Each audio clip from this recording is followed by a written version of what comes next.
back on Mika. When my daughter, Mika, turned 1 year old, my wife left us to go to a place we could never get to. I was only able to get through that pain by motivating myself and giving myself reminders that I had to work hard for our little girl who longed for her mother. Before I knew it, a couple of years had passed and Mika was now an elementary school student. It was only recently that I noticed that the smile on Mika's face reminds me of my wife. Mika is such a big girl now. I should probably buy her some new clothes. I heard that the average household spends about $400 a year on their daughter's clothes, but they grow up so fast. Despite the fact that my work was always busy, I didn't get a pay rise. So I haven't been able to buy her clothes and accessories that were popular in magazines. Elementary schoolers nowadays are so fashionable that it hurts my brain just listening to the other moms talk about fashion.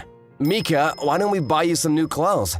Don't you want clothes like the ones Reina-chan was wearing the other day? Not really. Then what kind of clothes do you want? We can just get whatever they have at the stores close by. I might not be able to buy you anything super expensive, but you want to be all cute and dressed up, don't you? Not really. Is it because I don't make that much money? Not at all. I want you to buy me a notebook. Reina and I are exchanging diaries, so I've been wanting a cute notebook. Of course! Go buy as many notebooks as you want. I don't need that many notebooks. We aren't rich by any means, but we're able to continue living peacefully together as a family. All because Mika never complained. I know it's okay for a young girl like her to want more things, and so I felt bad that I created a situation where she can't be selfish. Welcome home, Dad. Hey, sweetie, what's wrong? Reina-chan invited me to her birthday party on Sunday. Is it okay if I go? Of course, go ahead. Okay, I'll go then. So a birthday party? We have to buy a birthday present then. It's okay. I'm making her a birthday present right now. I'm making matching ones with different colors. It's very pretty, but are you sure we don't need to prepare anything else? It'll be okay. Well, I guess they're both still elementary school students after all. Holding the present she prepared, she left for Reina-chan's birthday party. But that evening… I'm home. Mika, what's wrong? Nothing. Did something happen? Nope, just a little tired. Ugh. A few days later. Oh, hello, Mika-chan's dad. Thank you for having my daughter over the other day. Of course. Reina was also happy that Mika-chan came to the party. I hope they can continue to be good friends. Yeah, I do as well. More importantly, how is Mika-chan doing? We're so happy that she came to Reina's party, but I'm sorry that she had to go home feeling sad. What happened? Well… Oh, Dad, welcome home. What's wrong? What happened to Reina-chan's birthday party? Nothing happened. Reina-chan's mom told me about it. Mika, tell me what happened. I wore something fancier than usual because it was a party, but everyone was much more dressed up than I was, so I was just teased about it a little bit. Hey, your outfit is lame as usual. Lame, but kinda cute. Is that all? And they laughed at me for making Reina-chan's present by hand. But you know, Reina-chan told me she was happy with the meaningful present I made, so I'm okay. Are you sure?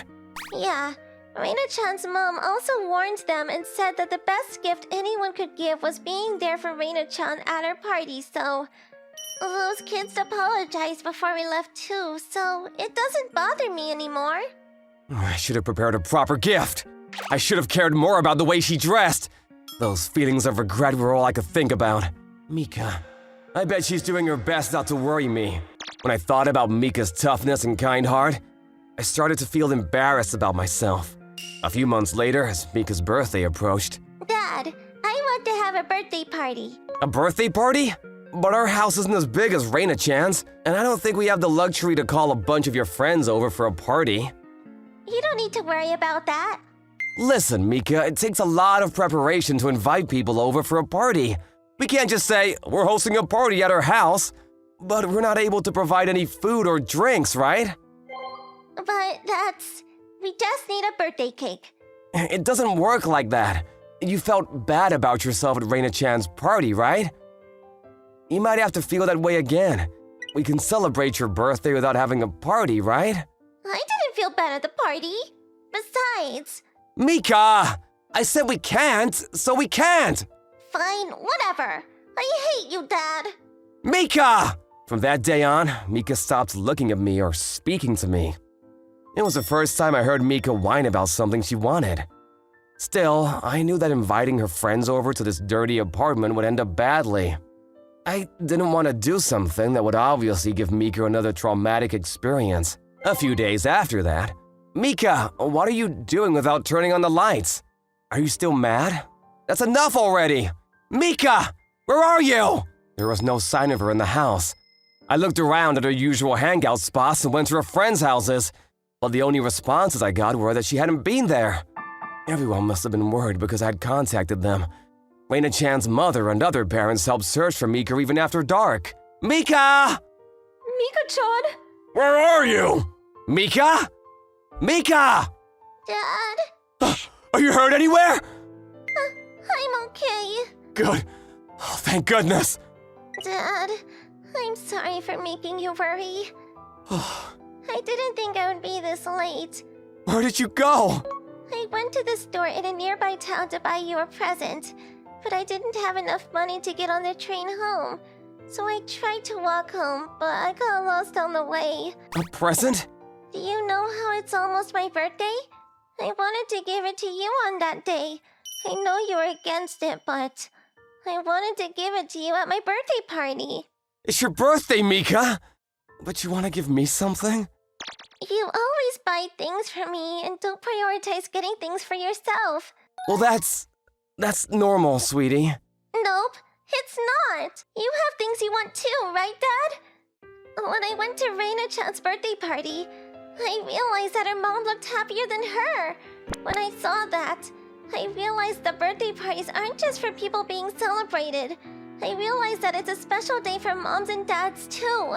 That's why. I thought it would be okay for me to give you a present to show you how thankful I am to you. You were right. I can celebrate my birthday without having a party. But instead of calling my friends, I wanted to have a birthday party with my family. And even if Mom's not here with us, I wanted to have a birthday party with you and I. I see. Didn't listen to you properly, did I? Yeah, you should listen to me more. You're right. I mean, I also did something today to make you worry, so I can't lecture you too much. Both Mika and I felt truly apologetic about causing such a commotion. At the same time, this experience showed me that there are many people around to support us in times of need. Happy birthday, Mika! Thank you for everything, Dad. Thank you too, Mika. For being our daughter. We spent that day talking about the day Mika was born and about my wife, who Mika only knew from pictures. We also read diaries that my wife had written from when Mika was still a newborn. It had been a long time since I had a day that was so peaceful. Here you go, Dad. Thank you. I'll treasure this forever. I realized that it was a nice thing to verbally express our feelings of appreciation at least once a year. And from that day on, it became our family tradition to have a nice meal and spend a relaxed day at home together. After that, Mika's about to turn the same age I was when I became a father. My only wish is that when the time comes, Mika will be able to have a family to have moments like this with.